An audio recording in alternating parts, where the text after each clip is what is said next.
दुलाराय बर' फरायसा आफादनिफ्राय बे बोसोरनि 2025 नि बे जोबथा बुब्लि आरो साननैनि उनावनो 2026 गोदान बोसोरा फैसिगोन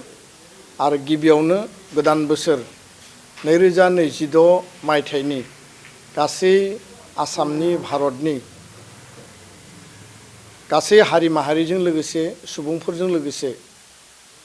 बड'लेण्डआव थानाय बर' कसारी काउन्सिलाव थानाय कार्बि आंलंआव थानाय आरो गासै आसामाव थानाय बर'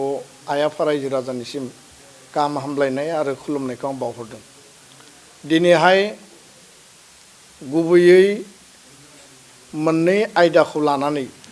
बे खौरांगिरि मेलखौ हांख्रायनाय जादों आरो बेयाव दुलाराय बर' फरायसा आफादा बावैसो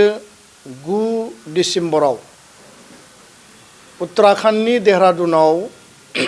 एन्जेल साकमा सासे ट्राइबेल स्टुडेन्ट बिथाङा त्रिपुरानि आरो जाय फरायसाया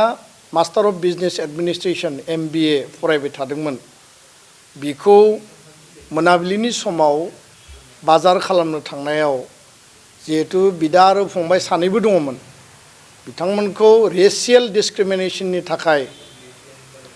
चाइनिज बुंनानै आरो गुबुन गुबुन गाज्रि गाज्रि भाषा बुंनानै एन्जेल साकमाखौ देगारजों बा गोबौ हाथियारजों माने एटाक खालामो आक्रमण खालामो आरो बे एटाक खालामजानायनि उनाव 15 दिननि उनाव हस्पिटालाइज जिहेतु बिथाङा जानानै दङमोन बिथांनि जिउआ गोमानो गोनां जायो आरो बिथाङा जि थासारियाव जेरैबायदि बिथांखौ रेसियेल डिसक्रिमिनेशननि थाखाय सा सानजा भारतनि सासे फरायसा हिसाबै बिथांनि सायाव देहरादूनाव जेरैबायदि एटाक आक्रमण जाबाय दुलाराय बर' फरायसा आफादा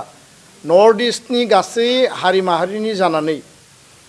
जोङो गोख्रोङै सोंखारिदों गोख्रों रावजों बे जाथायखौ जोङो माने कुनु कारनाव जाहाथे बेबायदि जाथायखौ इयुनाव रावबो जाहाथे खालामनायनि साहस खालामा बिनि थाखाय जों स्ट्रंलि जों वार्निं होदों। खोथाया जाहैबाय जे बेबायदि जाथाया गोदान नङा किन्तु गोबां समाव भारत सरकार बा बै कनसार्न स्टेटनि एडमिनिस्ट्रेशन बा गभर्नमेन्टआ इनिशिएटिभ लानायनि थाखाय लासै लासै जिर' डाउन जाबोदोंमोन किन्तु टाइम टु टाइम दिल्लीयावनो जा साउथ इन्डियानि जा बा नोङो नर्थ इन्डियायावनो जा बे मेनलेन्ड इन्डियायाव सा सानजा भारतनि बे बर' सुबुंबो जानो हायो असमियाबो जानो हायो सोरबा गार' खासि जयन्तियाबो जानो हायो सोरबा मिज'बो जानो हायो सोरबा साकमा त्रिपुरिबो जानो हायो जायखिजाया बेबायदि सुबुंखौ चाइनिज बुंनानै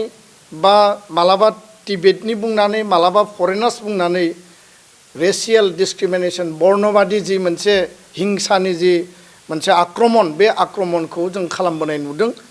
आरो बिनि सायाव प्रतिबाद खालामसेयावबो दिनैसिमबो जोंनि सायाव बेबायदि एटाक आक्रमणा जोबाखै दा बेखायनो एन्जेल साकमाखौ जायफोरा एटाक खालामदोंमोन बिथांमोनखौ माखासेखौ हमदों माखासेया खारनानै दङ आरो बे बेलायाव भारत सरकारखौ आरो लोगोसेनो उत्तराखंड सरकारखौ जोङो खावलायगोन जों दाबि दैखांगोन जे जायफोरखौ एरेस्ट खालामबाय दिनै बिथांमोनखौ BNSनि 103 नि धारायाव मार्डार केसाव माने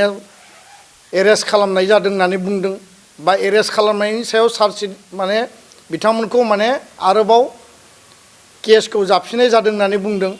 किन्तु बिथांमोना जाहाथे कुनु कारनाव दुर्बल चार्जशिटनि थाखाय बा प्रशासना एडमिनिस्ट्रेशना स्टेटआ देहरादून माने उत्तराखंड जानायनि थाखाय कुनु कारनाव बिथांमोना जाहाथे खारग'वा आरो जाय खारखोमानानै दङ बेखौ जाहाथे हमनायनि बेबस्था लायो बे मिडियानि गेजेरजों जोङो एसामिस निउस चेनेलावबो जिहेतु बे खोथाखौ बुंबाय जोङो दाबि दैखांदों जे बिथांमोनखौ एरेस्ट खालामनांगौ स्ट्रं पानिशमेन्ट होनांगौ मार्डार केसनि अधीनाव बिथांमोना जाहाथे माने फासिनि माने साजा मोनो बिनि थाखाय जोङो दाबि दैखांदों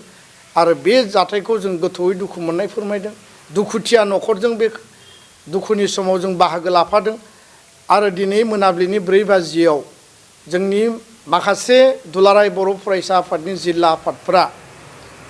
एन्जेल साकमानि मुङै बेयाव बिथांखौ गोसोखांनानै श्रद्धांजलि होनायजों लोगोसे आरो प्रटेस्ट खालामनायजों लोगोसे केन्डेल लाइट सावनाय हाबाफारिखौ दिनै मोनाबिलियाव लागोन।